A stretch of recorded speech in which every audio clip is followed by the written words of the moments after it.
live, guys. We're all set. Well, we're live. We're live. Apparently. For you guys who just joined us now, we'll fill you in on what we've been talking about behind the scenes. Felipe now has moved to a house and he's got a small garden. He's going to test trial some guinea pig systems, yeah? Yeah, let's do some Rotational guinea pig. Rotational guinea pigs in agroforestry systems. I got to figure out how much. I want to figure out the conversion rate of guinea pigs of grass 8 to pounds of flesh. I don't know if maybe I can get that information online. I wonder if somebody has already done that study. If they haven't, maybe I'm gonna do it to figure out how many guinea pigs I can grow here. I can raise here. I don't grow guinea pigs. But that should be a pretty fun enterprise. I'm gonna have to get a ventilator. Just give me 1 second. A fan, actually. Not a ventilator right there. So, Very Jannar, good. are you still away? Are you back home yet? Yeah, I'm back home. Yeah, I had a great time just seeing the friends out in the cold. Went to visit a few farms out there, and there's possibilities of a few projects and that. But it's wonderful when you go back to a place and you can observe the plants, you can see the species, and you can see things that are growing in temperate climate. You love to be there to identify them, like visually. You're like asking people, so what about this stuff here? Look, it's green, it's booming. And, you talk personally, so have you pruned it recently? And then you start collecting the information. This is something that's invaluable because our systems, the principles can be applied, and we get so much resistance from, certain areas in like in temperate zones where, yeah, we see it happens down there, but you don't understand up here, it's different. And, always going on about, the pessimism about the system for different climates other than the tropical climate, right? Then that we so often show. Right. But I mean, we are aware of it. The principles are the same. The laws of nature are the same. Trees drop, you feed the soil, your abundance, your selection of seeds, and the rules are the same. So obviously we just need to identify the species adapted to the climate. Often it's invaluable, being there present, going there in person.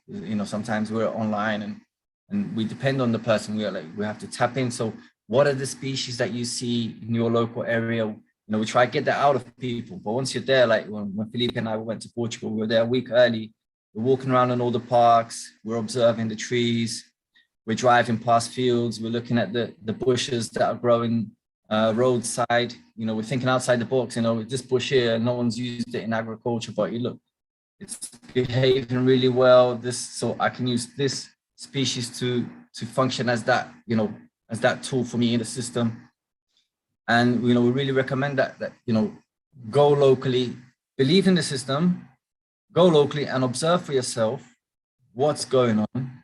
What are the plants that are vigorous in different times of the year, and let's try it out, and like everyone else, just keep on evolving and developing, and it's great. It was great to be there and to think that way, to observe some of these species and try to, I haven't got like a list of species that work well, but it's just the point of going there, observing, pointing at it, asking about it, understanding how it behaves, and saying, yeah, that one there can be a nice ground cover, all year round. It's invaluable being there, like we've got possibilities of projects in other places, like, there's a possibility in Thailand and wherever it is, just on the phone and online, it's not the same. It's beautiful to be there, touch it, and and observe for yourself. So, well, I'm actually hoping to be back there in April and see if if I can help a few people out with their gardens and things. Springtime, it's quite it's a high tense moment for the let's say garden economy. in spring. So I'm thinking if I can be in the UK for spring and maybe do something out there this year, that will be a real boost. So I'm working on a few things, try to make that happen. Just And I guess with temperate climate, a big part of it is that the timeline is kind of dictated by the weather, right? More so than what we have in subtropics or the tropics. There's definitely a downtime. yeah, and things change all the time, though. I mean, it's so tight that we want to get it just right. And we're like, are we going 1st of April or we're going 15th of April? Yeah. 15th of March. Oh no, but you never know. It could have been, 15 days shift from the normal pattern of last year or the years before. Then everything, it could be. So it's very tight. And when you got to book a flight and, try and make a prediction, it is very tight at the time, the window. We've done a good job in Portugal. I mean, we had some excellent results. I dare to call excellent, our grapes out there looking great, for the wines. And, the people that have been, studying, the sommelier, there's one chap before the sommelier that does, tells you the right time to pick the wine and things like that. These guys, they can't believe it. They can't believe how come we haven't sprayed nothing. How come we haven't sprayed nothing? I mean, how come, they can't believe it. And we've got the casuarinas producing the organic matter. The grapes were a little bit nice and high. So it's really kicked off out there. We were unable to go back and expand on it because of COVID. We had our tickets cancelled twice, but that was a big shame. But they've got on with it. They got on with it there, and they've been following. I think they went ahead now and planted another hectare or something. I'm not so sure, but they've expanded the system by themselves out there. So I'm hoping to. Oh, they did? That. Yeah, they did. They went ahead and they planted. It's not the same thing as when both of us are there, and it wasn't the. But very good principle. You'd be impressed to see. They basically those hay chunks again, and they just get blocks of hay like that and put it on the soil. That's it. For mulch, blocks of hay like that. That's guaranteed. You know what I mean? It's not gonna blow away. So they got these like 2 blocks of hay, and then they planted in the middle. That's good enough, man. It's the, the important thing. Pretty. That the rich soil. Square hay bales? Is that what you're talking about? Yeah, there's a big square of hays, and obviously you can cheap hay from. They're very cheap. Straw, very like straw, hay that no one wants. We were paying like €5. I'm talking about this hay would have been about 100 kilos, more than that. What would you say, Felipe? 100 kilos? Yeah. I don't remember. We had to carry it with 2 people. We needed 2 people to carry it, right? It was normal really hay big. blocks out here. Normal hay blocks out here, I get them at about 15 kilos. Yeah. About 80 to 90 kilo hay blocks for €5, like some lost hay that no one wants. That's fantastic. Yeah, it was ridiculous, the amount of material for the price. It was very cheap. Yeah, basically, cheap. I mean, you're just basically paying for them to drop it off, and you can get that. Yeah, exactly. So tell us how were things over thinking there, about guys. out there. No, go on. Finish your. Yeah. Let me wrap this up. They were thinking about it over there of not even using any manure. With the soil samples, and they were loving the results, and they were like, well, should we use Well, I ensured to them. I said, listen, man, use this initial planting. Don't slack.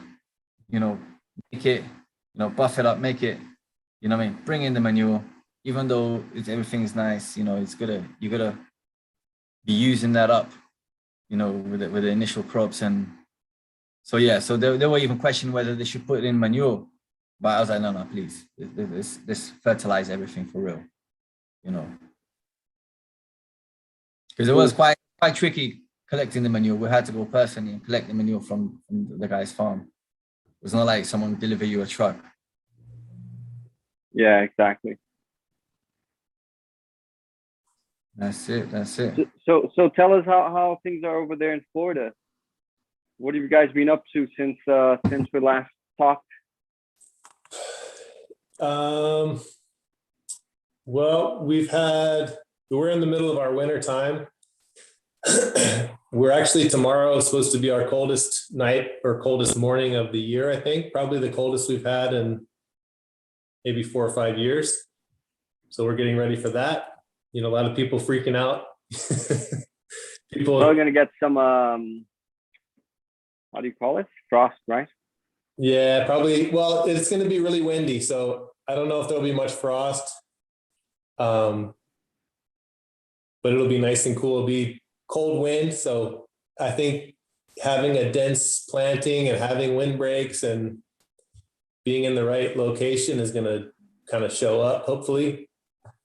And I think people are going to start to see some of the value in, you know, having multi-strata plantings, having things that are a little more protected while they're young. You know, I think it's gonna show up a little bit on this particular weekend. But we'll see how it goes.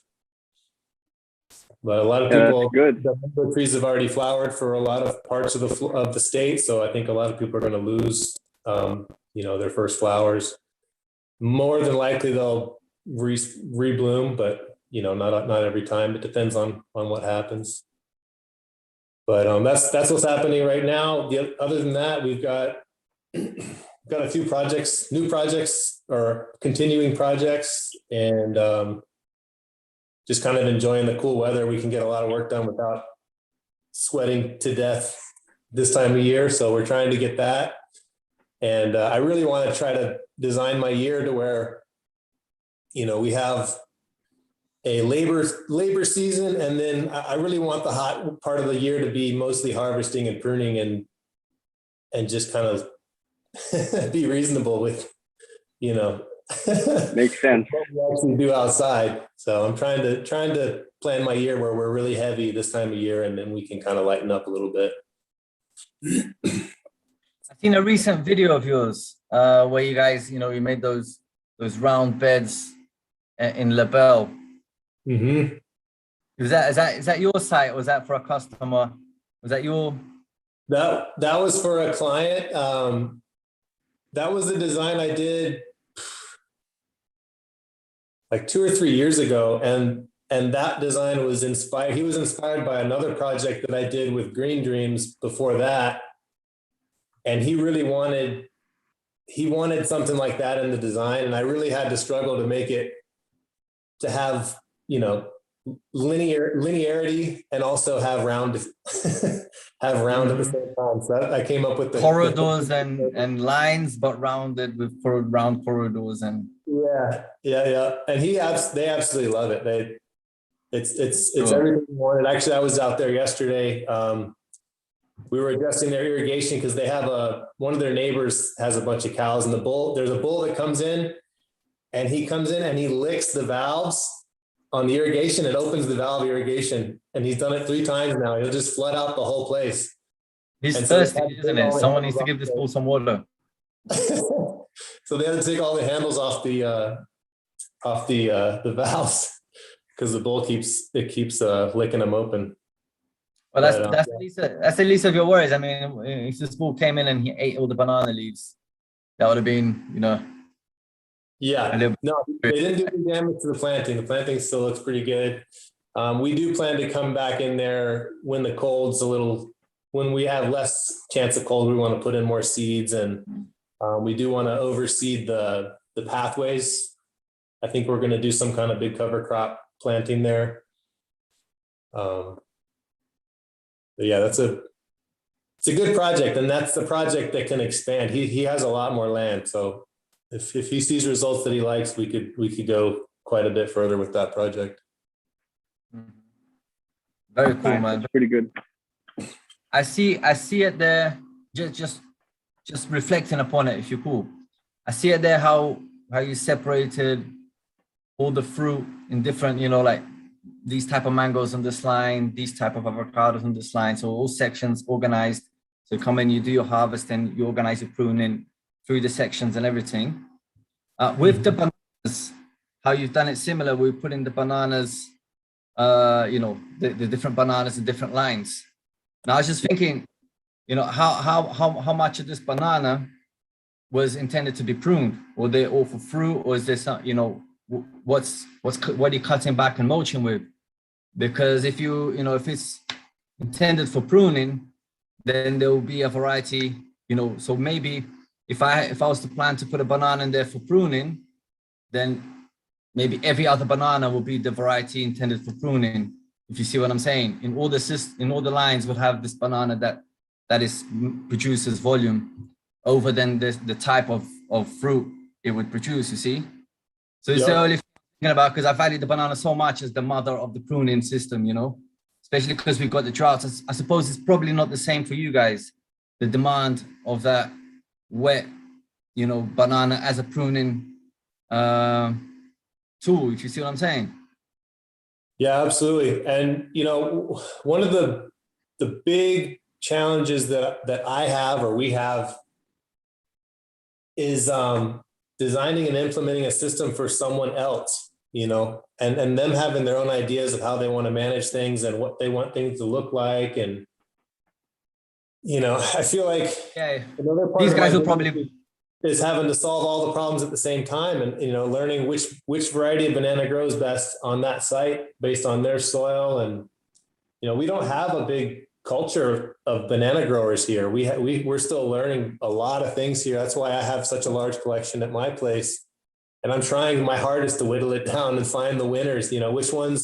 Which ones are really the workhorses, which ones are the ones that I really want to harvest and use. Yeah, that's the point, that which ones can you have a really powerful Reece sprouting and they produce the volume. Some of them produce volume, but they don't re-sprout. They die off really quick. So yeah, there's a lot of things to consider to select that one. The other thing that we had that came up recently was my bananas were up and booming this just a few weeks ago, and we had a windstorm. We had 70-mile-an-hour winds, and I lost a ton of my big tall bananas. And I was really trying to evaluate these heavy biomass producing bananas.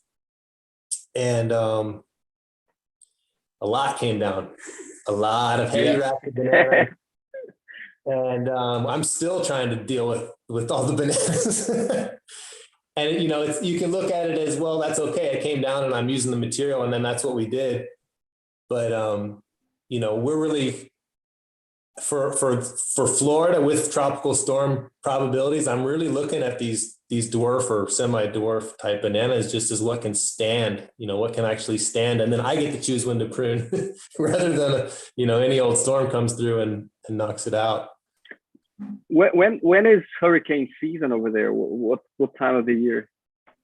It's usually in the summer and then into the fall. And this year was a really inactive season for us. We didn't really have anything happen at all. And then this windstorm came out, and it was really out of season. It was kind of a fluke thing. It came, I think was it December or was it in January?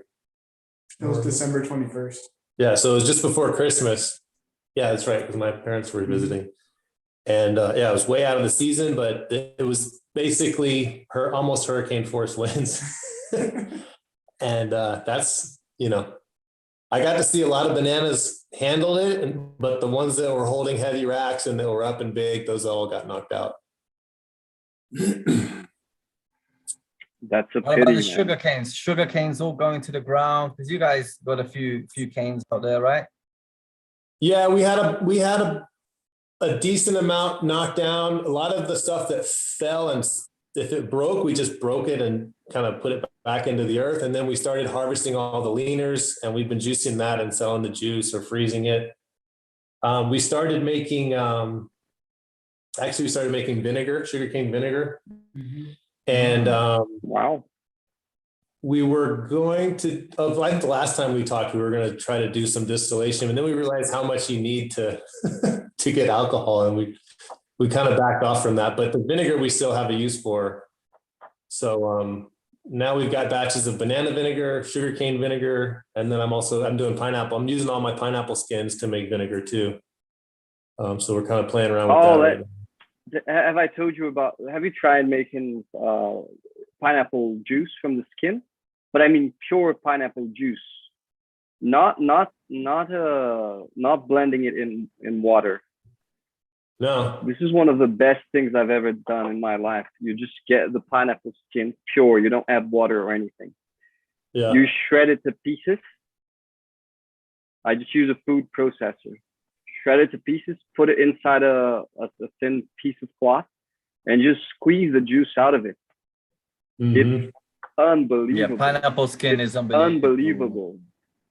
And I think it would be a great addition for fermented stuff as well. But it's definitely one of the best things I've ever tried in my life. It reminds me a bit of sugarcane juice because it's very sweet.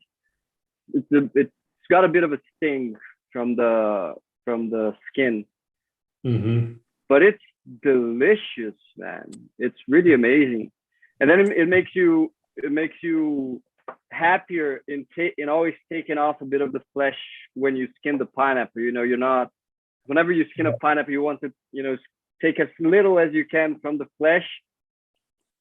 So like you can't go too deep, you can't go too shallow, because if you go too shallow, you end up eating the skin. If you go too deep, you lose part of the flesh. So if you have that to do with the skin, it's you're happy to cut a bit of the flesh. It's really delicious, man. Try it out. You're gonna love it. I'm sure about it. Nice. Yeah, I hadn't thought about that. But I've been watching some of these videos, so I've seen that video of yours, and you guys must have seen as well the Green Dreams video, I think recent this week, where they done that nice house as well with the agroforestry. You guys haven't seen it? Oh, it's a new one. It's really cool as well. It's just inspiring to see you guys out there doing, the agroforestry gardening, the food forest in the houses for the people, not necessarily cash crops for a business or anything like that. Really, really cool stuff going on. And yeah, I recommend it. You guys, if you've been watching it, don't forget what's ripening. To go there, watch that one. And our friend there out there as well, Green Dreams as well, doing some good job. It really seems like there's two markets for us. There's real farms, production farms, and then there's a lot of people that just want some food security. They want some diversity and some security, and they want to have it on their own, and they don't necessarily look at it as an economic element. They just want it. It's one of those things. There's a lot of people who do that.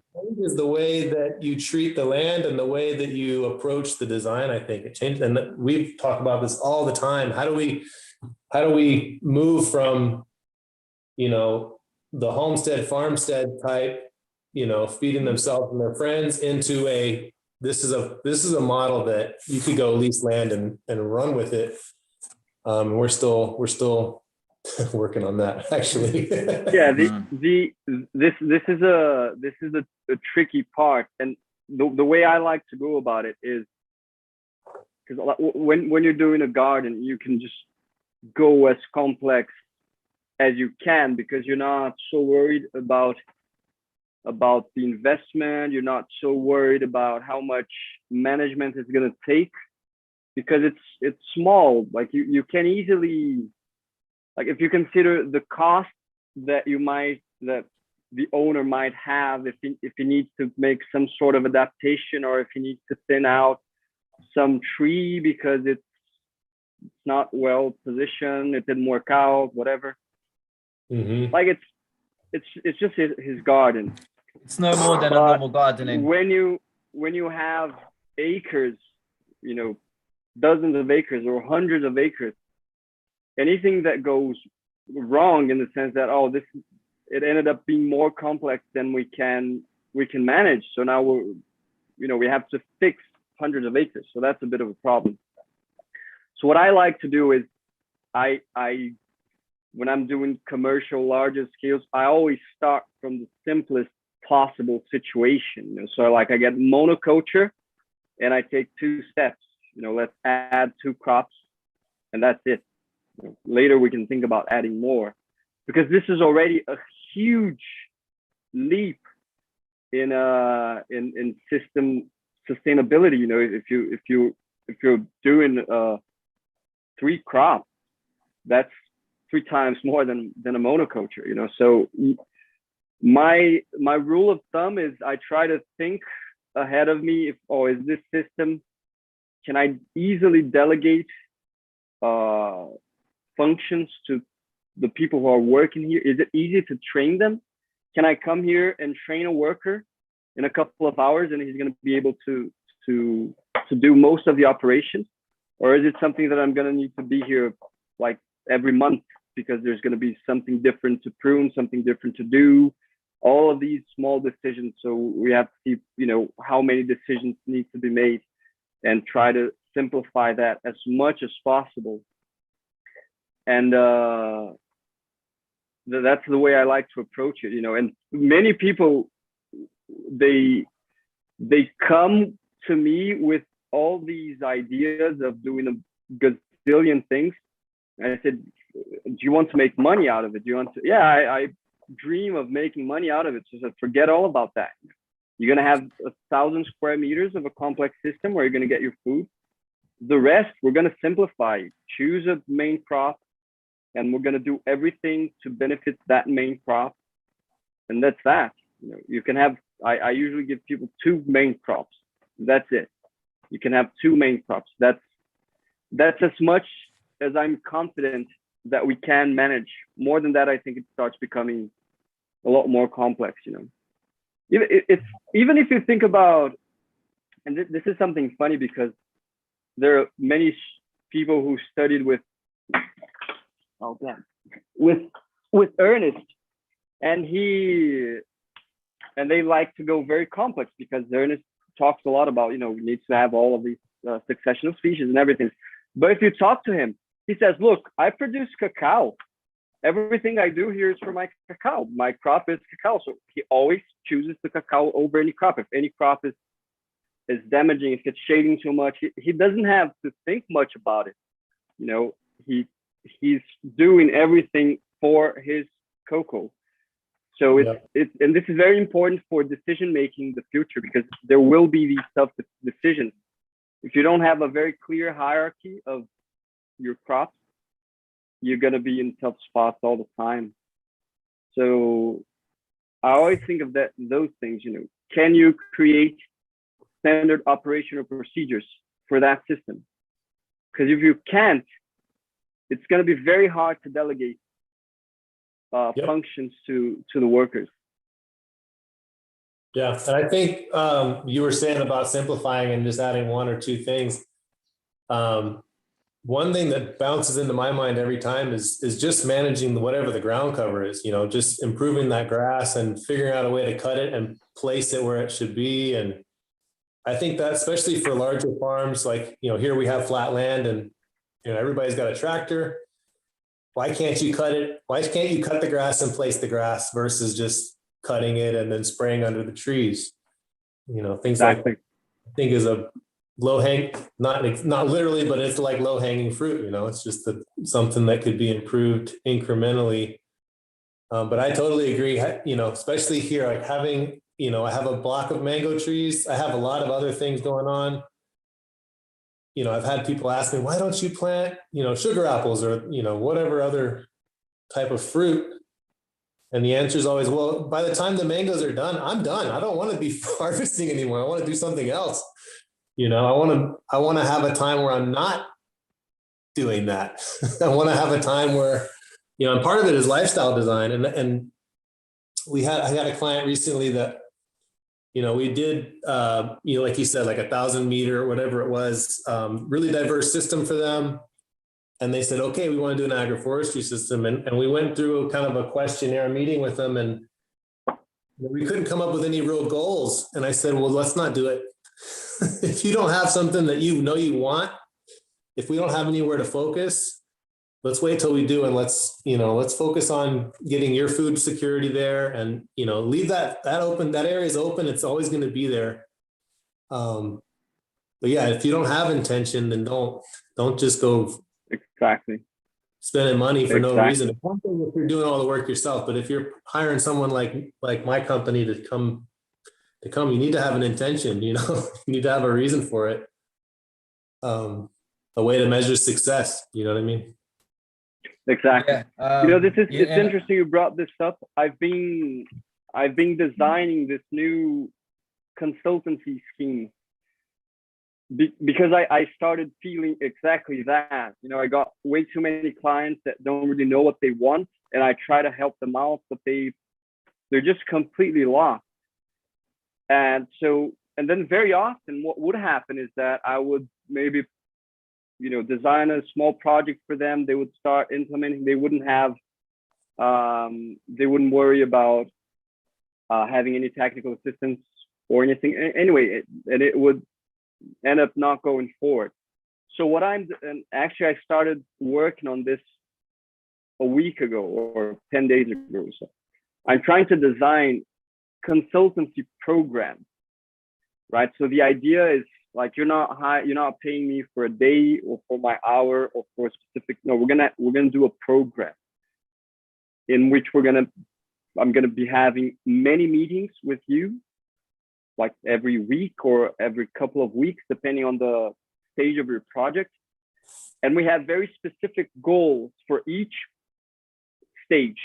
So each program would have a specific goal depending on in which stage the producer is, the owner of the property is. And with a set time limit, because then they have to work and they have to dedicate themselves. But look, we have 3 months to complete this program. So by the end of 3 months, you need to reach these goals, and I'm here to help you out. And we're going to do that. So for example, the simplest program is for people who are just starting out, who don't know what they want. And it lasts for 3 months. The goal is to implement one initial model plot, which it's not going to be financially viable. We're not going to worry about anything. It's just for the person to get acquainted with the operation. This, of course, is for people who don't have any experience with farming whatsoever.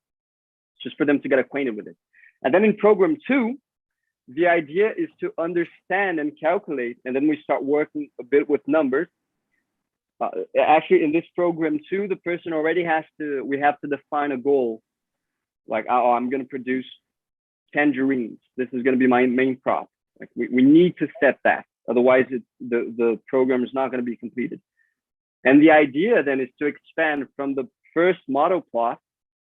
We're probably going to fix the design a bit because the person got acquainted with the operations, decided which is going to be the main crop. We're going to expand to a minimum viable plot.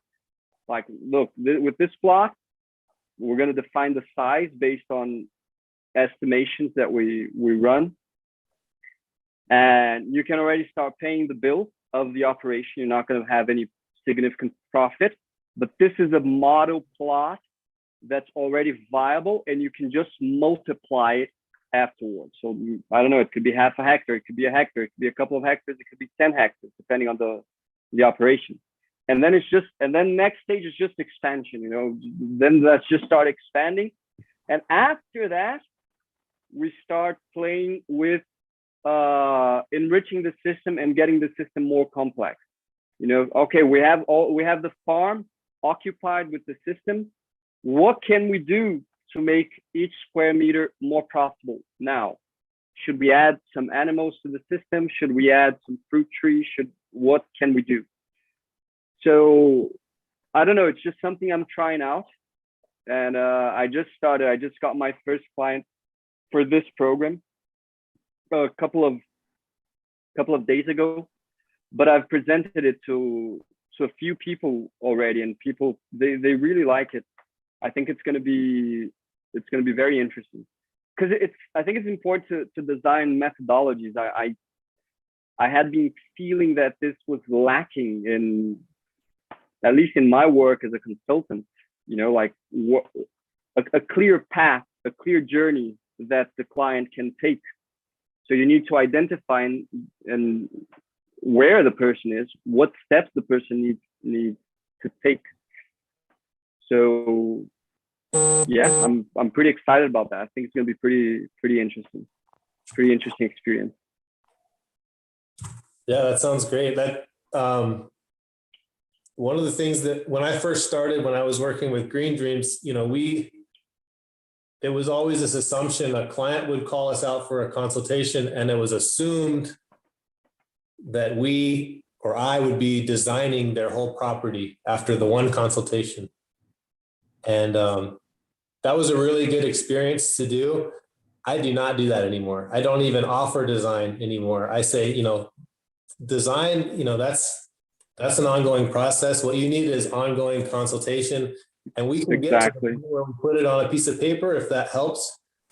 But like you said, I think that incremental stepwise, having a process is really more valid for what we are doing. If you want to talk about a permaculture design where you're deciding where to put the house and if you're going to put a pond or windbreaks and that stuff still makes sense. But telling someone where they should put the avocado tree on day one, just I'm out of that. I'm not doing that anymore. Exactly. Yeah, I like that. I love how you put it. It's important to have that process, and of course it's going to be different, and it's probably going to be different. The speed is going to be different for each person. Maybe some people are going to go faster, and soon they're going to have their system running. Some people are going slower, and as consultants, I think we need to understand that. And I always think to myself, I try to understand, like the client, the farmer, what step should this person take now? What can I? Because the thing is that they don't know, and this is really hard. It's as a consultant, it's hard for us because we need to understand. We need to help them see. No, you should take this step. Forget about trying to do everything. You need to take this step now. And the thing that you mentioned about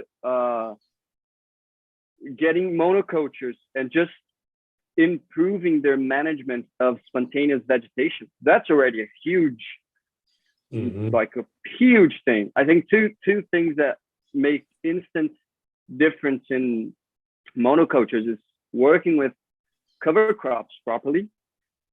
And I mean, like working with cover crops, really not having any day of the year where you do not have something living on the side. Maybe 1 or 2 days, because after one crop dies, you need at least a couple of days to sow the new crop, but as little as possible.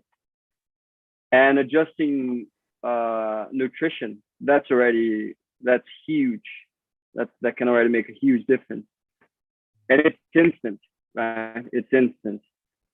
And then adding trees and starting to add windbreak. And this is something easy. It's a lot easier for a farmer who is already a conventional farmer to adopt those practices than to completely change his means of production, the way he produces, Yeah, physically, it's a lot easier. Sometimes not mentally. Physically, it will be easier just to convert that. Sometimes. No, I mean mentally. Mentally, it's a lot easier. It's a lot easier for me to say, look, you're going to do a cover crop in between your crops of potatoes, for example. That's very easy because the soil would be I wasn't going to do anything anyway, so let's do a cover crop, and let's improve nutrition either by changing products. Instead of using chemical, let's use some organic fertilizers. Let's reduce nitrogen application. Let's improve nutrition, and let's plant windbreak. Like, I'm not saying let's start producing potatoes in agroforestry. I'm just saying let's do windbreak, and then of course you can do the windbreaks as agroforestry. You don't have to do one species. You can do a diverse 3 to 4 species, but it's just windbreaks. It's going to be every 50 meters or so. I think it's a lot easier for most farmers to get behind that. Say, okay, I can do that. I can understand that. And then it's one step at a time. Have an impact. And I think thinking it's very noble. And what step this farmer can take. Yeah, I think it's very noble, these people doing the homestead, looking for the security. I mean, these guys, they've got jobs, and what is it about it? I mean, it's the food security. It's maybe not so much if everything crashes, where's my food Just gonna gonna come? grab some water.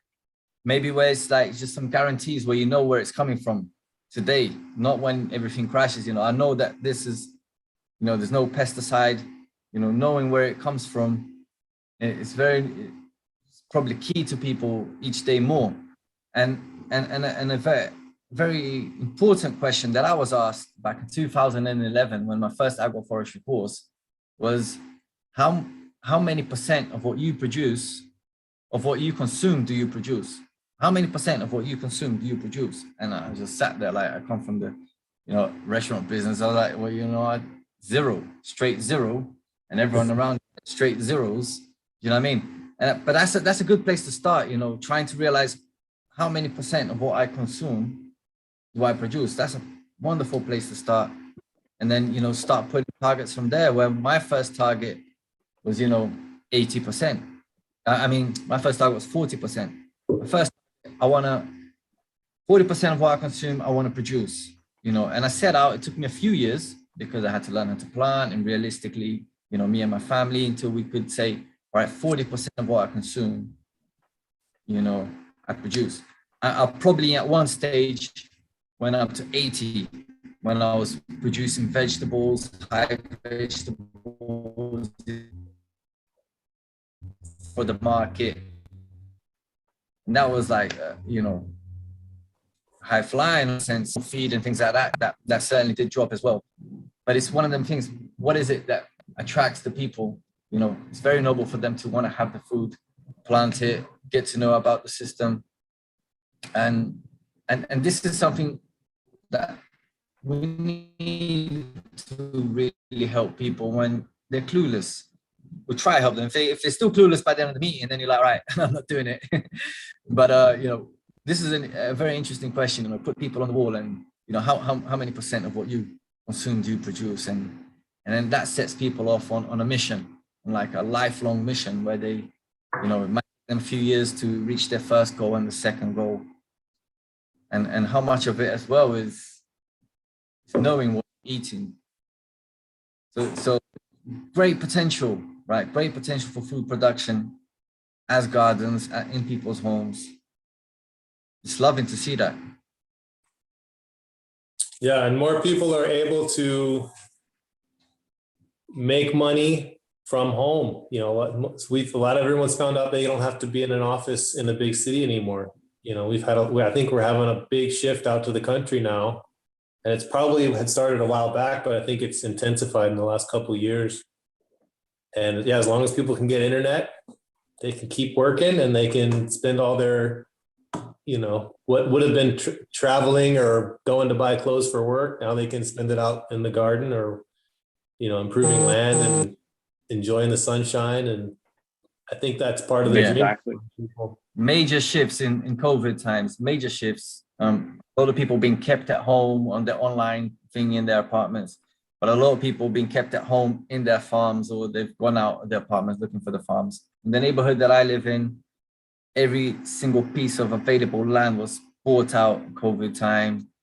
Everyone that had their farms for weekend has moved out and lives here now. So yeah, the internet is here now.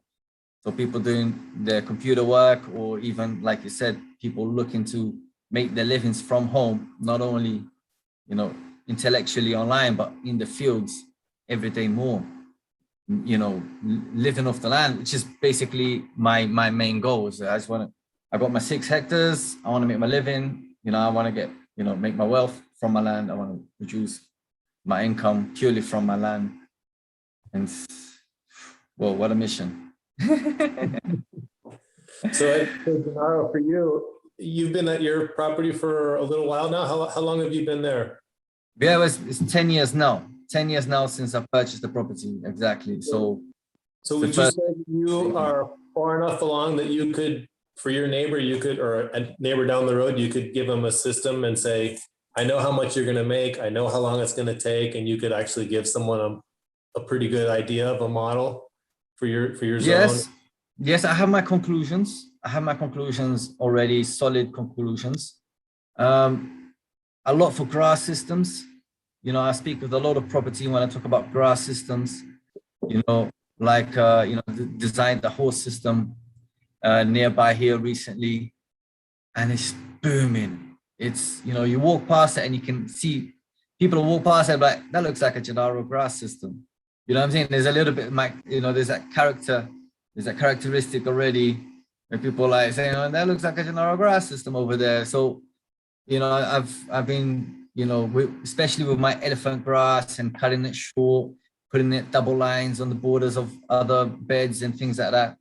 And, where I've been harvesting 100% or say, high percentage of the grass for the animals, I advise people to, feed back that grass to the system. And then, it's beautiful. It's beautiful. So yes, yes, even though we have the classic system that we've proved works, which is the avocado and coffees.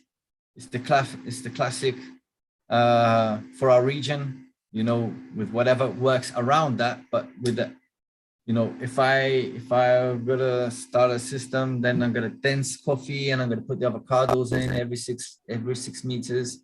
That's for sure for my region, and how I can recommend that and how I can see the commercial aspects of these crops developing, with the special coffees, big thing out here, premium coffee, big thing. Agroforestry coffee a couple of years back won the best coffee in Brazil, so there's everything going for us. I mean, this coffee was a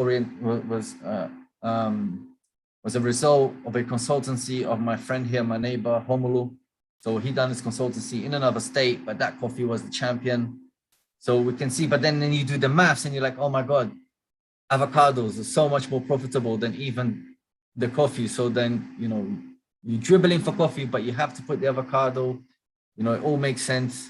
So yeah, we've got some really solid systems that we're confident that we can go out and use the word promise. I can promise you this. I try not to use the word promise, but where you can vouch for. So yeah, avocados by seed.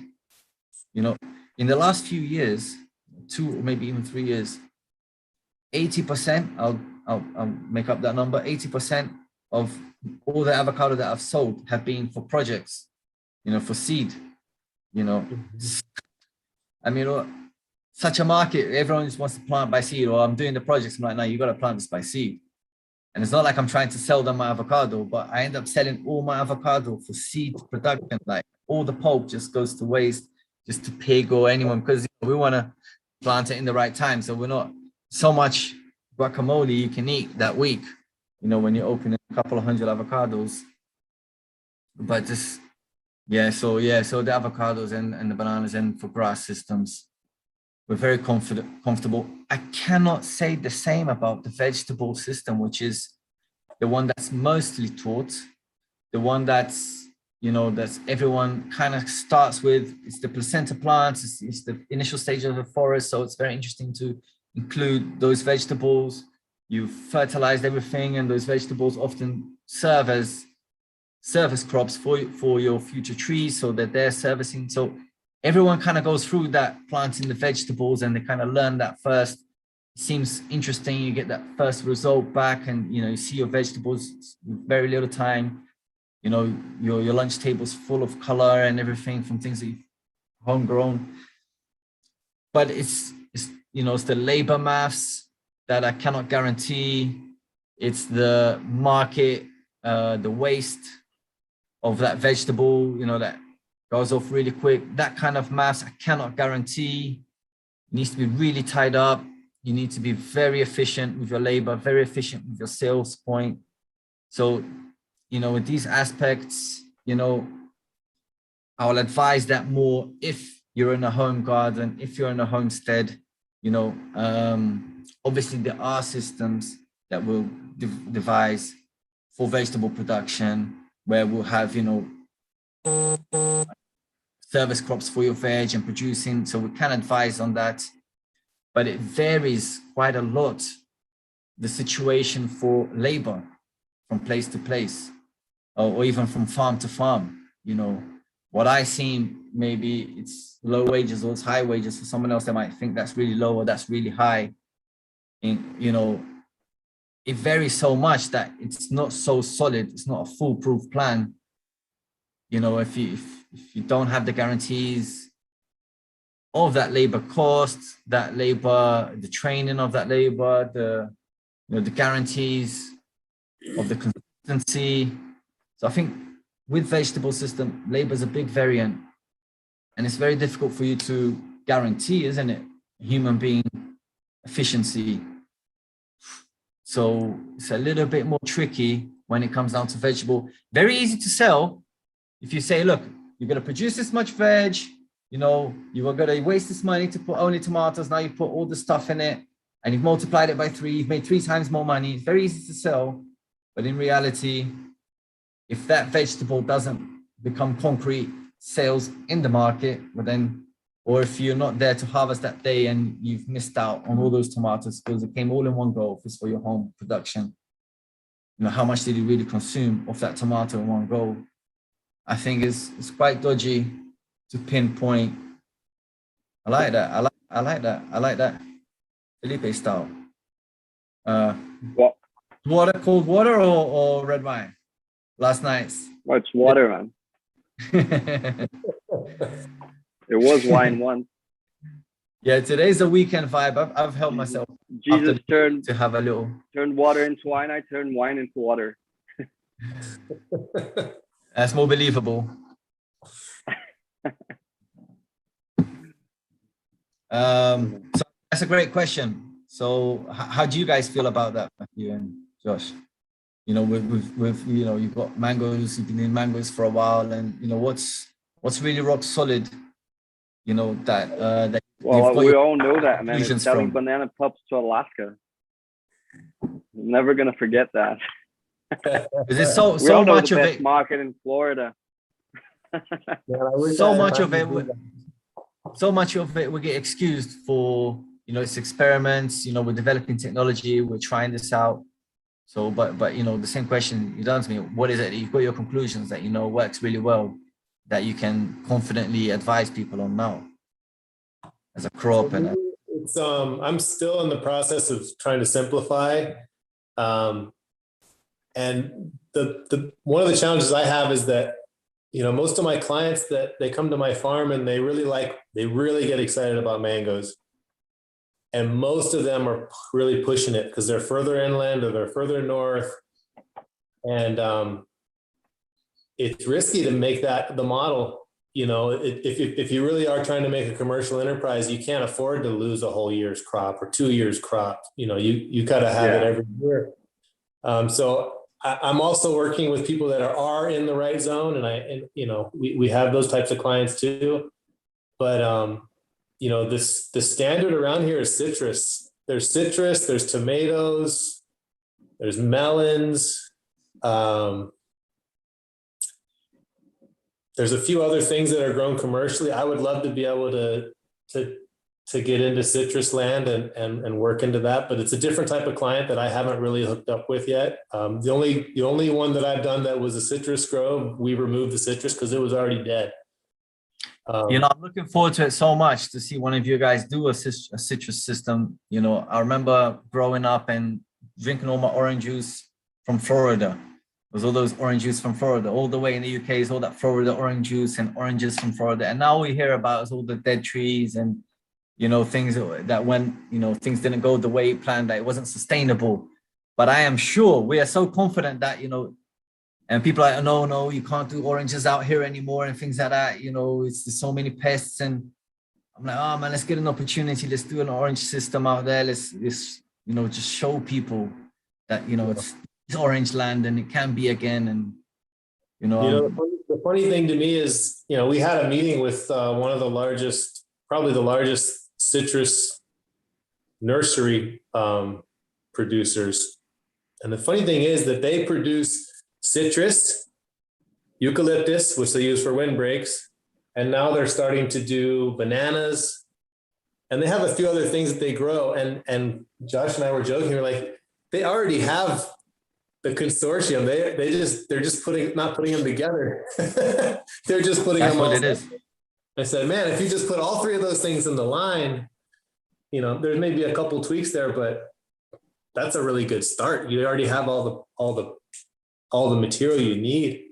For me, I've kind of been waiting for that opportunity to come along. I think it's going to come along. But yeah, I think citrus, banana, and for us it's Carimbia. It's not technically eucalyptus, but they're all readily available. And so for part of the economic side is that you can get them. You know, it's not like some exotic thing you have to order the seed from somewhere. So I think that's just a matter of time. But yeah, here's citrus. You know, the strategy that I see with citrus generally is when it dies, you replant it at double the density, and you hope that you're going to get some produce before it dies again. That's the sad. That's the strategy that people are using over there. Yeah, it's really sad. Wow. And I think part of it is, I don't know all the ins and outs of it because that's not my world right now. But I think part of it is that they have to have trees there to maintain their tax exemptions. And there's probably certain types of grants and credits that they get for replanting, for making those types of modifications. So some of it may just be completely a financial move. I'm just, you know, playing the role that I'm supposed to play. And some of it, I don't know. Funded and I don't know how it is over there. There's this Italian buddy of mine. He talks about European farmers. He says, look, European farmers, they're government employees. They're not really farmers. They don't make money off farming. They're government employees. They get paid by the government to produce food. It's not a viable system. I know that in the United States it's different. I know there are many successful operations there, but I don't know how much how do you call it? How do you say subsidio? Is there this what? Subsidies. Mm-hmm. Oh yeah, so the word exists in English. Yeah, We just I say don't with know how the much English the accent. government subsidizes the commodities. agriculture. Exactly. So maybe that's it. But it's because the big problem over there is greening, right? The biggest problem. Yeah. Yeah, you guys with these biological that you guys are capturing and multiplying, and with proper nutrition and an intelligent consortium, I'm pretty sure you guys can reverse the decay in citrus growth and bring it back to life, like 100%. There's no doubt about that. So this would be a pretty cool experience to see in Florida, and to see. I think Adam, he's reserving a part of, like, the best part of his plot to do that, right? The part where you still have the oranges, they're still living. I think he wants to try to recover that just out of fun. So Yeah, that would be an interesting thing. I have to look carefully with him, because some of the areas that he wanted to do, it wasn't the grafted variety anymore. It was all resprouts from the base. Oh, I see. So the value wasn't what he thought it was. There's other parts of the grove that do have still the grafted varieties are still there. But, it's a matter, again, it goes back to labor. It's a lot to try to come in there and correct it. And it might be something where it makes more sense to clean it down, have it all mulched down and replant, and with healthy material. And then try to start a new. Yeah, bringing it back to life would be more of a move just to prove it's possible than the most efficient strategy, probably. Citrus out here, I mean, some citrus works well in our soils, limes, and there's these other type of lemons that we have native out here. In our designs, they've been known to clash a little bit, because of the strata there, because, we've got good altitude, so we're definitely going for coffees often, and the bananas. So things like bananas and coffees, too close to the citrus, we've had fitting them in has been a little bit of a task. Sometimes you have to raise the citrus to get coffee underneath it, or keep that shorter. Obviously oranges, some certain type of oranges, you can raise it higher than other different characteristics for different citruses. But it's been a little bit tricky for us citrus in terms of the consortium. When we're considering we want coffees, and definitely we need the bananas. It's not a case of what we want, we need the bananas. So it has been a bit tricky, fitting them in the same line, at least. Ingas worked really well by seed in between citruses. I find that the architect, the way it just grows, obviously many different types of Inga Gemetru, would you know the name? Inga Gemetru? With the long pod ones. The meter long. That one's more tropical. I think that's the one they have there. We have one with the shorter pod. We call it the shorter pod, yeah. Vera, but that really it doesn't perform well further from the coast, where most of the citrus, it's a little colder. So for us, it would probably be interlobium, or it could be albizia that we would use instead. But I would rather use Inga because it doesn't drop its leaf. That's why I like it so much. Yeah. Nice. But what is nice about the interlobium is it drops its leaves in winter. Yeah, we were talking about this for a citrus production, having something that defoliates when the citrus is trying to flower. Maybe that's the best way. Paulownia, man. Paulownia is the tree.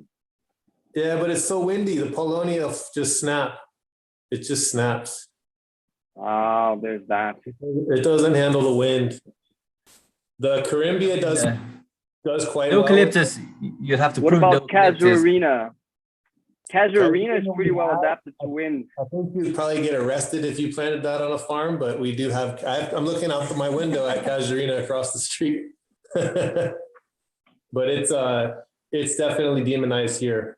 What species were you planting in Portugal of Casuarina? I don't know, but I think it's the most common one, which is the Casuarina equidicifolia, I think. Oh. I'm not sure. I don't know how to distinguish Casuarina. It's just the one that they had in the nursery. Okay. I honestly didn't ask which one it was. There was a point where we were unable to plant the eucalyptus there because of a legal, in order for us to have the organic certification out there, it's illegal to plant eucalyptus. I'm not saying that it would have been best over the Casuarina, in that climate. I'm not saying eucalyptus is the champion everywhere, but, we were unable to plant the eucalyptus for legal purposes. They do grow well in Portugal. It's quite strange. It's like, you might be unable to plant the Casuarina for legal purposes out there. And, I want to do a project and I'm with my friend, find me the 10 most invasive plants in your area and they're all illegal to plant. And I'm finding that a little bit. I mean, here I'm brave enough to plant all the illegal stuff, which is basically the Tithonias, the sunflowers, is all illegal. And even the velvet beans in the valley, it's all illegal stuff. And I'm just letting it seed and seed, man. But I'm trying, say, listen, man, how can you be against that, man? I've planted here 10,000 trees. You know what I mean? How are you going to find me? You're going to find me. I'm the one who planted 10,000 trees, man. Look at the neighbors. They're the ones who cut. They haven't planted a single tree. So I try, I'll be brave to do it. And, if they ever come, I try and make it, they can't morally be against us, man. They got to morally support us. It's not right. I've got this little block of trees and no one else is planting in my road. And, just because it's crazy that, that legally restriction. Yeah, we've planted some places here as well. It's just, I just can't advise someone else to do it. I just can't. Mm-hmm. Or at least I have to give them the full story. I can't leave that part out. Because people, like you said, people that just bought their land, they don't know what's invasive and what's not. And if I tell them, they'll be happy to do it, but then further down the line, there's a problem. Exactly. Accountable for that, isn't it? They're not going to. Yeah, we got to play the long game. We don't want to be the in and out. We want to be there for these clients for the long term. Yeah, of course. Yeah, well, it's crazy. I mean, it's politics. I mean, I think with this new thing where, sustainable agriculture has to stand up for itself, with the years to come, how important that's going to the part it's going to play. I don't know, we're probably too small. Our system is probably too small still to have a saying and say, let us plant, the next, let us plant the eucalyptus in organic systems. I don't know if we have enough political clout to have to turn to this. It's like people are turning to organic, and 10 years down the line, they're going to realize that, there's no good in me turning to organic. Conventional monoculture organic systems. They're going to realize that it's still unsustainable. They're going to have to convert again to say, they might as well jump straight into the processes of life, food production, using processes of life. They need to get to this. They need to jump that conventional organic stage. Let's hope for that. Time's running out. Yep. Well, I think you guys are having an impact. We just had some visitors this morning that were here to buy some plants from my nursery, and they were talking about, one of them is a market gardener, and they're really, really, really excited about clumping grass and putting grass on their beds. And, you guys are reached out, if they're out there watching, say, hey, here. That's you guys good. have an influence. I'm sure you see it and you probably hear it, but I don't think you see and hear all of it. I think there's a lot of people watching you guys, and whether they do everything you do or just watch it and get inspired, I think it's still really valuable. Yeah, and maybe less numbers, but some quality viewers, some real quality viewers, people that really been acting on it. And we've seen a lot of people doing it. People then filming and showing their plots. A lot in Hawaii. You can see a lot of patterns in Hawaii with, a lot of, the systems that we've been teaching, and thankfully the word's getting around. I mean, there's you guys, there's other people talking about it. It's great. Yeah. And I love the impact, and, we have some business partners in the Agroforestry Academy. They were initial investors. I mean, I don't think we've showed them the money, but I'm saying, listen, man, just be proud. Helped so many people. Just be proud, man. The Agroforestry Academy is just a proud thing. It's definitely good deeds all around, and I'm proud. I'm definitely proud, regardless. Because I know we get feedback. I was out in Birmingham, this, one city out in the UK, in the farm in Birmingham, with the Indians, the Sikhs. They've got the turban and they're out there. Next thing you know, the guy's pointing at me that, I don't believe it. What are you doing here? This organic out in Birmingham, from tempered climates and some crazy, faraway place. He recognized us, man. Cool. Yeah, I'm like, yeah, man. I don't even know him. Obviously, we've only got 5,000 subscribers, man. It's not, we're not worldwide, literally. But if you go into a little organic community, people that have heard, that have seen, especially in English talking, we're chuffed, and we're That's very cool, man. Bounce back with you guys. Yeah, man. Someone in Birmingham knew about us when I did, but no, I wasn't there to see him or anything. And he was just shocked to see us there. And he's like, "Wow, so you come to here?"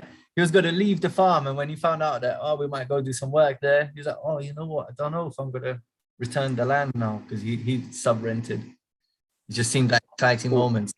About that, we're doing a little project there. We're planning. It's not guaranteed, but the Sikhs, they worship. They want a forest to worship. And, it's not a commercial thing. They've got, 12 acres. That buddy of yours. Yeah, my buddy, and then he's Jesse, and he hooked us up with some other people from the Sikh community. And I came up with a plan for them where we're not going to be planting in lines. We're going to do the old school mandalas. When we first started learning about agroforestry, NH used to teach those mandalas, they're like 2 or 3 meters wide circles. And you have in the center, you have your banana and your main tree and everything else around it, and you make a little havoc, little circles of havoc where you have your veg, you have all your crops in there. And that was a really good model because it's a social project. People want to support it. So let's say they can do you come in with your family and you plant your round square. Your round square, that's funny. Your round plot. and everyone can do their own. And when you put them all together, it adds up, and eventually it will become a forest. When you put all these mandalas together, it all comes together as a forest. But people can either support or they can donate the money. There'll be like a guideline. In every forest, you need to have 2 roots, 1 emergent tree, 1 long-term wood tree. So there'll be a guideline for this. You put in this much manure, you do this, so there'll be a guideline. And either someone can put in the money, in the church or whatever. They donate, cost a couple of $100 to plant one of these plots. So either someone can donate that, or they can go in with their family and plant it. And then, people will be worshipping within their own plot, and they can go there with their family and do the harvest. It's, for a community-based system. So we've done all these mandalas. Well, we've planned to do these mandalas. I think that's going to be really cool for them in a way where it's social. It grows steadily. I can go out there, we do 10 of these with a bunch of people, and then they can steadily grow their forest in these round mandalas. I hope it does go through, and we'll share everything with you guys. That's great. Cool. That's pretty cool. Yeah, man. Didn't you do something like that in school as well? You were doing like a tree island kind of project at the school, I think. Was that you guys? Yeah. Well, I don't know about any past schools. I'm working in schools, but we just beds in the islands, and we're just about to start a new year now, schooling year, and it's a real challenge, isn't it? I don't want to be given 15, 20 minutes with each class and go through 300 kids in one day. I want to have an hour with a class. So I've suggested to them, let's do them like every term, like three months, split these 4 groups of classes, and I can give me an hour with them for 3 months rather than 15 minutes for the whole year, and then after 3 months, I'll take the next class, and I want every class to have their own vegetable bed, so they can plant, manage, and harvest within that 3 months, let's say, and so it's been a few processes and adapting what's going to be best for the kids and to get that information out. There's challenges going on there, man. It's crazy because they want to preach like they care about this, but they don't really have the time for this. And we always, as parents, we've got to be there pushing, but we are swimming against the tide. Like, it's crazy schools, man. And, it's like I said, they preach like this is supposed to be one of the best ones around, this is the coolest green school and everything. It's all bullshit, man. So we've been having so much trouble, as parents, understanding where, and who and how can give the correct education to your kids. In the reality times of today, it's so outdated, the schooling systems, so outdated. And then they don't have time because they've got to give all this bullshit content. They don't have the time or day, to send them over to, to the veg plot. They give me 15 minutes. Like I pushed the nerve there. Well, we're trying. I think that's gonna. Felipe, we had one of our patrons suggested something. We discussed something. Because we mentioned to our patrons that we were going to be in this chat. One of them manifested themselves and asked if we could discuss one topic about one video Felipe recently published. Your beautiful tree out in Africa. Did you read about that, Felipe? No, I saw that he sent it, but I didn't read it before I can open it now. It's in the group, right? Yeah, I forwarded. I had a discussion personally with him in my Instagram, so I know what he's talking about. Yeah, I forwarded to your WhatsApp anyway. Yeah. Anyway, if you can tell people what it's about. All right. Because you've read it already. Well, I'll have to read it out because it's quite specific about this variety you got out there. Yeah. So here's just he mentioned that he spoke to you in Instagram about the Siamia species, right? That you in Mozambique that showed great potential.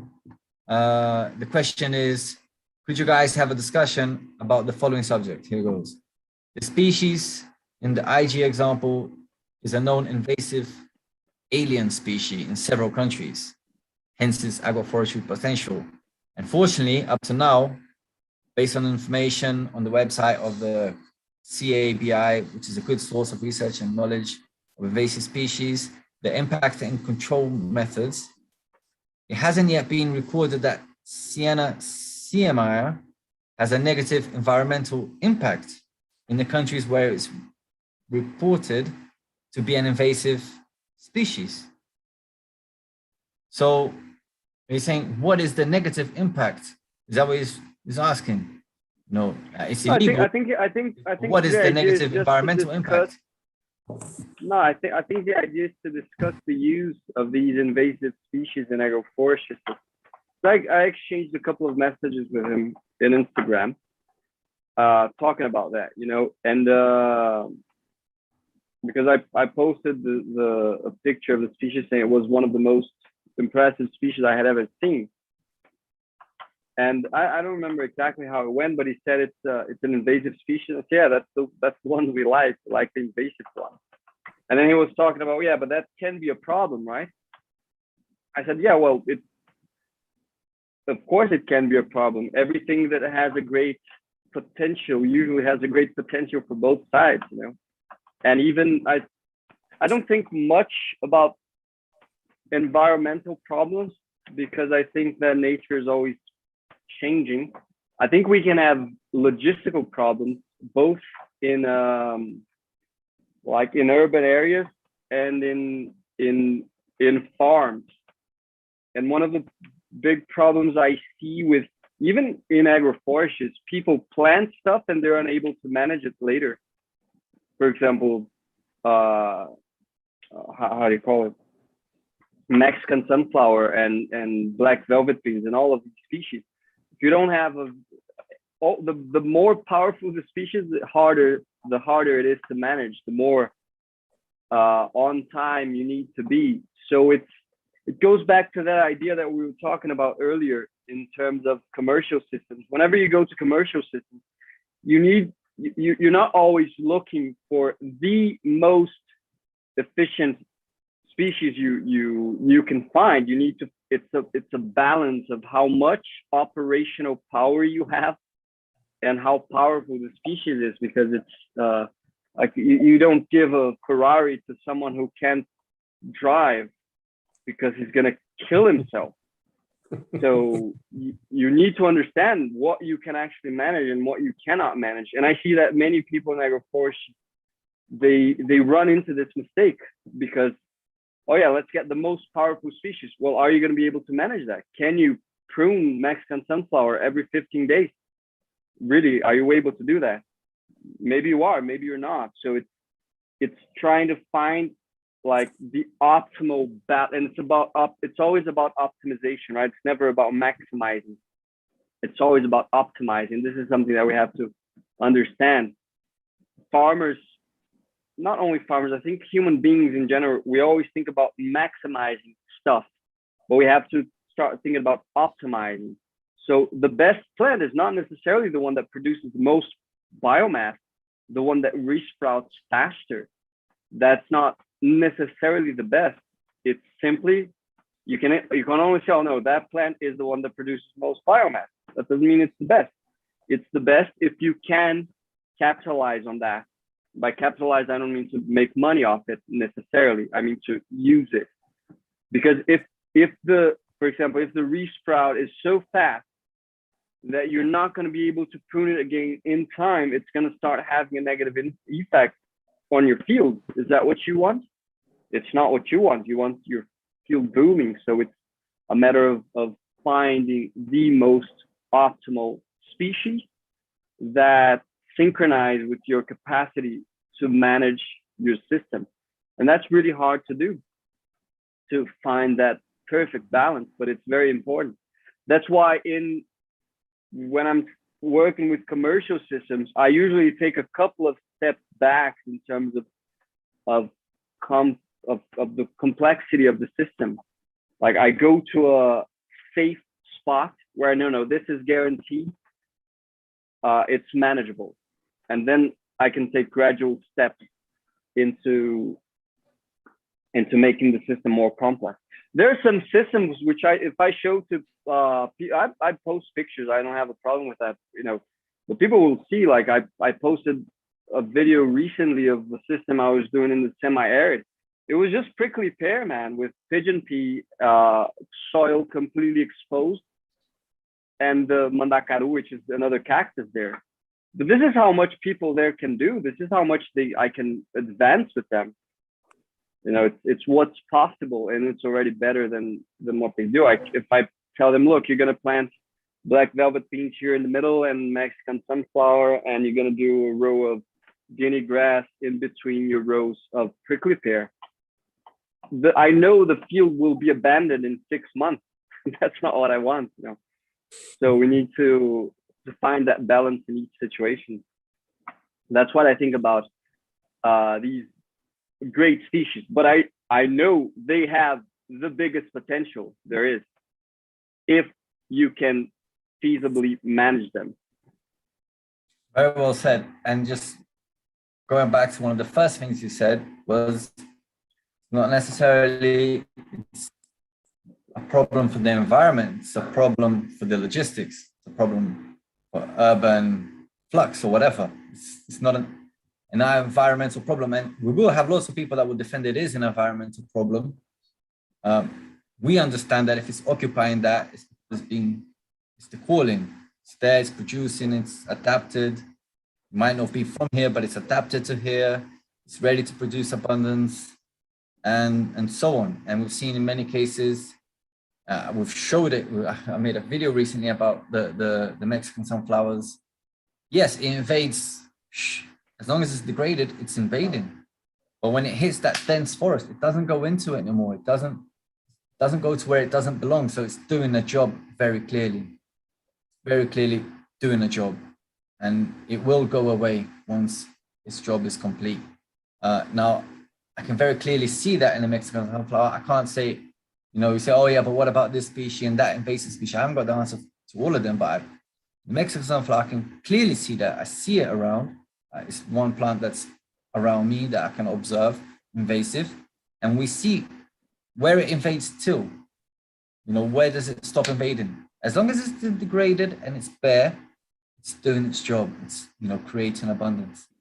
And where it's not necessary, it doesn't, you know, there's a line, it doesn't cross, you know, and it goes. Have you guys had problem, like in any of the systems that you guys been implementing or managing?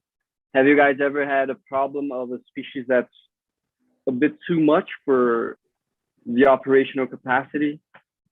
You guys have like, oh, this got out of hand and we cannot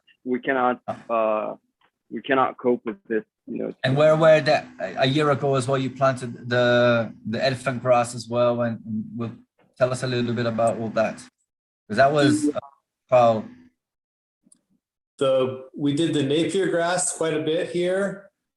And because we did it in its own lines, I've been happy with the management of it, because it's not, you don't have to pick and choose. You just cut the whole line. That's worked out really well. We're doing the same thing with Tithonia in places. And now we're starting to work with guinea grass and also gamma grass. We're experimenting with one that got away from me. It's been years now. But it was bananas. I wasn't thinning my bananas, and they got really out of hand. And getting those back under management was a lot of work. I paid the price not managing those bananas. It's really, if you haven't seen it before, it's hard for new people to look at a banana and think that it's going to be better when you take most of it out. And I'm here to tell you it is. No doubt. But I've had mats of bananas that I thought they were dead. I thought they were dying. You know, they weren't producing. I took them back to one horn, or maybe one main stem and one horn, and now they're the biggest producing ones on the farm. And you know, you don't realize that until you see it. You don't understand until you see. Yeah, you'd be amazed. Often we understand that, you know, you get your best harvest and then you get a second harvest and then the bananas kind of die off. But yeah, it's an amazing experience to see that every year your banana can get better if you do prune it, if you do keep up the pruning. Every time you harvest, basically I thin everything out and just leave the one. Every time I harvest, I just leave the one.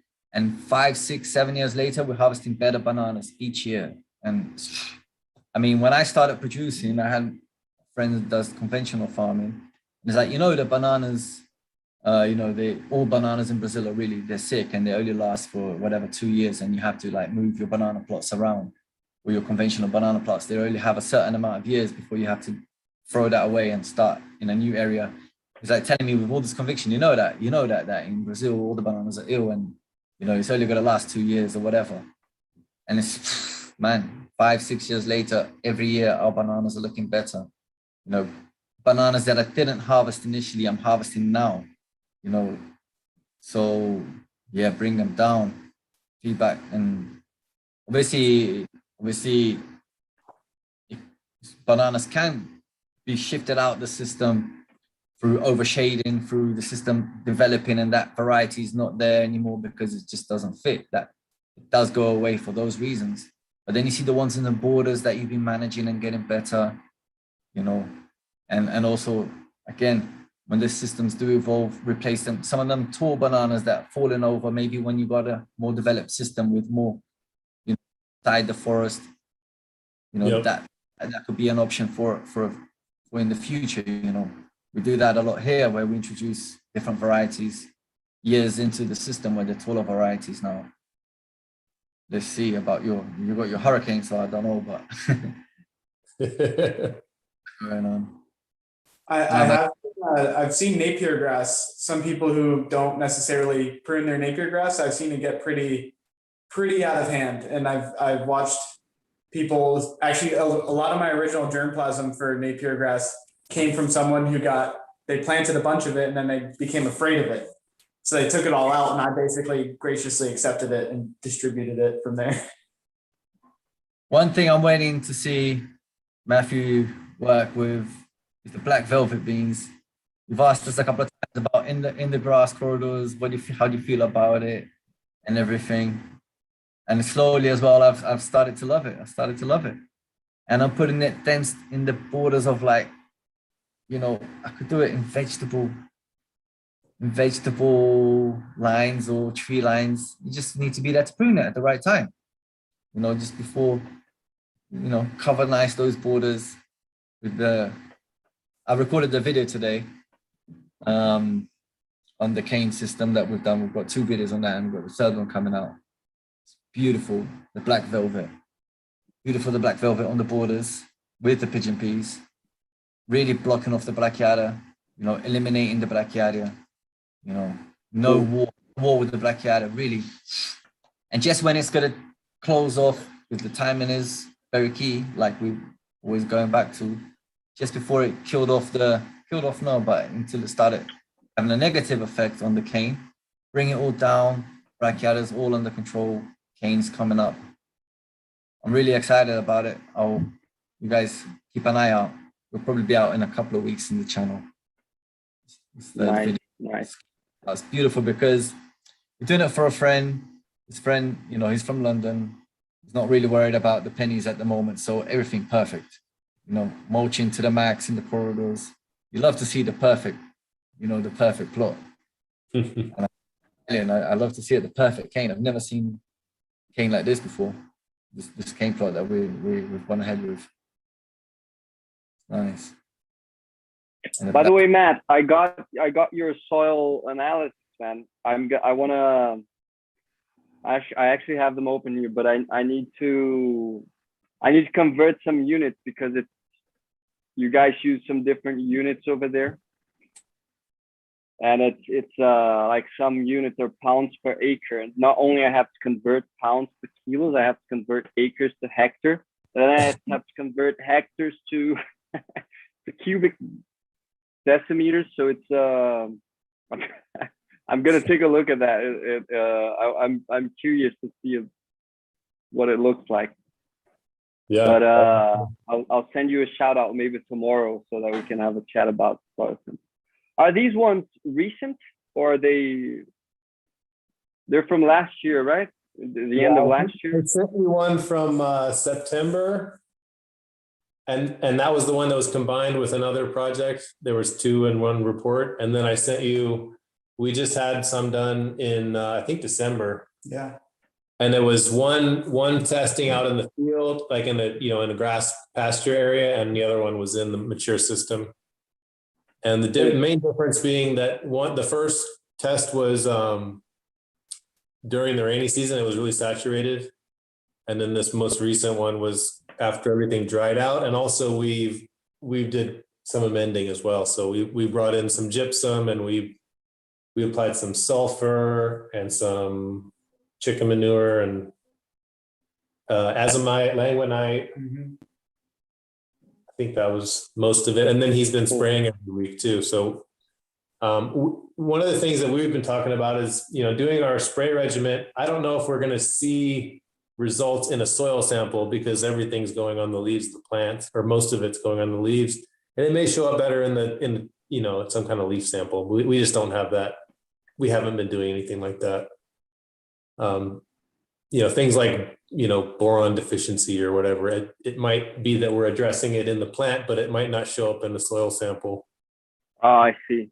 Yeah, that makes sense. Although, boron and calcium, although you can address it on the leaf, it's not the best. It should only be done in specific times, because since relocation of these minerals is almost inexistent for most plants, at least. Some plants can relocate boron, but it's rare.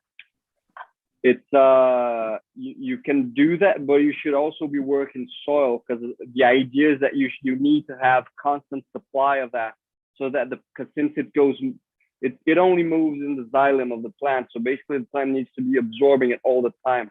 Because then if you spray it, you're gonna fix deficient right there at the moment, but a week from now the new shoots won't have it because the plant cannot relocate it. So this is something interesting to think about, both for boron and calcium.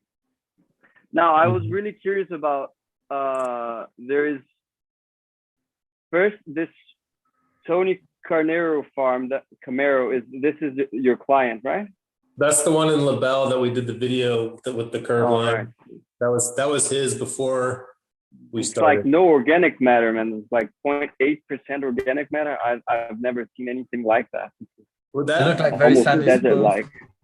Part of the reason is because that whole site was raised up because we dug 2 ponds to bring that site up. So it's all subsoil. Oh, So that's crazy. one of the reasons why we wanted to do the sampling, because we wanted to know what the pH was. And we knew there was going to be no organic matter, but we wanted to know which direction, what are we aiming for?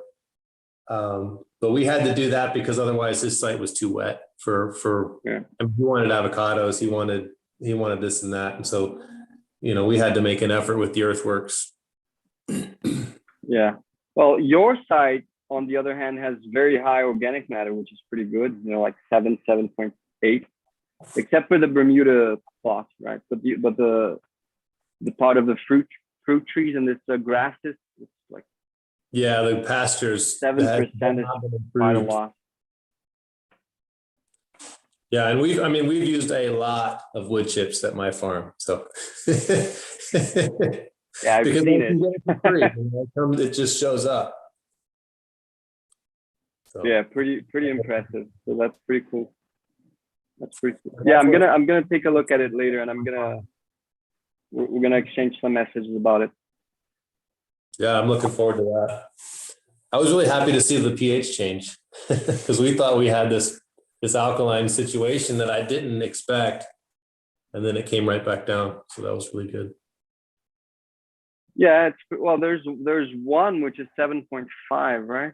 In one of the samples. That's the one in the rainy season. Oh, right. And it was like that at the other site too, at the LaBelle site. They both had 7 point something. That was September, right?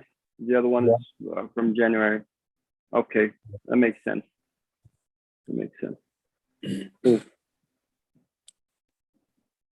Cool. Nice. Guys, what do you think we wrap this up? We're almost at 2 hours. I mean, we're 1 hour and 40 minutes now. Nice. Just always leave a little bit for next time. Yeah. If you guys want, we could do I'd gladly do this chat about the soil analysis. We could do it live as well. This could be also interesting for people to see. If you guys are up for it, we could just do an extra one like this week. I just need to get the conversions of the unit. Otherwise, I'm completely lost. Like 160 pounds per acre of phosphorus. That doesn't mean anything to me. I need to. I have absolutely no parameter to compare it to. Yeah, it's 2 bags, 2 80-pound bags. For us, a standard size bag for a lot of that stuff is like 80 pounds. Yeah.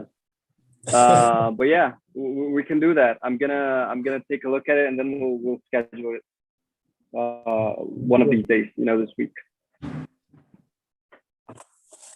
Yeah, for sure. All right. And Cool, man. if people have questions, maybe we can get some time. I'd like to say congratulations for that video, that plot there in the bell. If people watching haven't seen it, go check it out. And what's ripening. I thought it was really cool. Thank you, sir. I love that the gardening. We spoke about it, man. I love it, and I think more people should do it around here too. Cool.